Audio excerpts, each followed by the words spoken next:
Every night at exactly 11:45 p.m., Samar's phone vibrates against the nightstand. He doesn't answer it anymore. He already knows who's calling.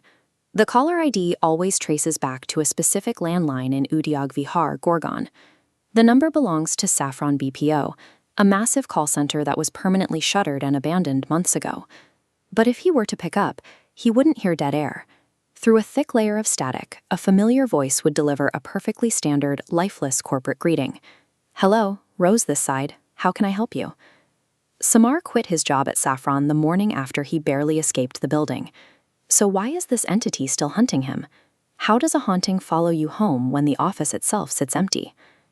As we unpack the events at Saffron BPO, we find a disturbing mechanism at play.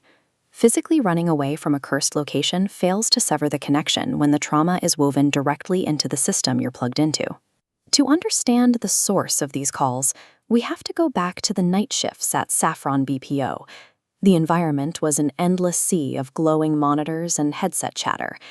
In the cubicle right next to Samar sat Rose. She was the office's star performer, always on time, always quiet, and relentlessly efficient. The anomaly started at 12:30 a.m. on a routine shift. Most customer service calls clock in under 15 minutes, but Rose had been whispering into her headset for hours. Concerned, the team leader tapped into her line to monitor the call. What they heard was absolute, unbroken, dead air. The moment the line was tapped, Rose snapped. She tore off her headset, shot a furious, intense glare across the floor, grabbed her bag, and walked out. She never came back to work. 3 days later, management tried to track her down using the emergency contacts on her joining form. When they reached her parents, they confirmed their daughter, Rose, had died 8 years earlier. Almost immediately, the BPO's atmosphere degraded.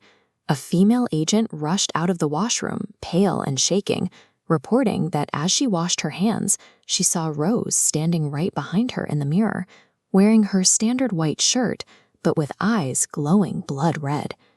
By digging into her past, the management had inadvertently crossed a boundary. Rose transitioned from a passive entity occupying a desk to an active presence roaming the floor. Watch how this spread across the floor plan. The entity migrated from the washroom into the core infrastructure, starting with the pantry. On CCTV, they watched the shadow of a water dispenser warp into the silhouette of a standing girl. Looking at the dense grid-like layout, you can see how closely the agents were packed together. Right in the middle, Rose's vacant computer would automatically boot up late at night, bypassing security protocols to log directly into her specific agent ID. The entity was no longer just a visual apparition. It was actively infecting the building's digital and electrical networks. The climax of the haunting targeted Samar directly. At 3 a.m., working alone during a skeleton night shift, a call bypassed the external switchboard and patched straight into his headset. It was Rose. Instantly, a massive power failure blacked out the entire floor. In the sudden moonlight filtering through the windows, Samar watched the empty chair in Rose's cubicle slowly start spinning on its own. Panicking, he retreated toward the pantry for cover, only to hear a whisper directly behind him in the pitch black. "Hi, Samar. You forgot me." He turned to see those scattered hairs and glowing red eyes. He bolted for the main elevator, hammering the button for the ground floor, desperate to get back to the safety of the street. But when the doors parted, there was no corporate lobby. Instead, Samar stared out into a desolate, fog-filled graveyard, crawling with the dead. And standing right among them was Rose. Terrified, Samar collapsed into the corner of the elevator and squeezed his eyes shut, refusing to look until he heard the voices of the incoming morning shift. When he finally opened his eyes, he was sitting in a perfectly normal, brightly lit ground floor lobby. Samar's experience suggests the haunting had progressed past visual tricks. In that elevator, the office and the graveyard occupied the same space, trapping him in a version of the land that should have been long gone. Samar and the narrator quit their jobs the very next morning. Not long after, the entire Saffron BPO facility was permanently shut down and abandoned. This image shows the forgotten headstones beneath the overgrown trees, revealing the historical reality of the land. Weeks later, the real estate history of the lot came to light.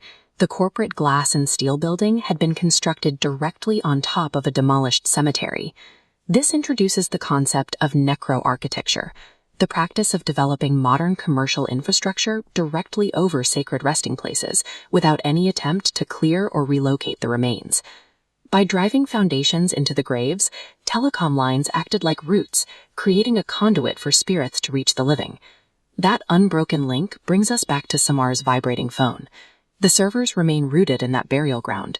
Pouring concrete over a cemetery only hides the headstones. The telecom grid built on top of it provides a new way for the displaced to reach out. For Samar, the connection is permanent, a digital haunting that ensures he can never truly leave Saffron BPO behind.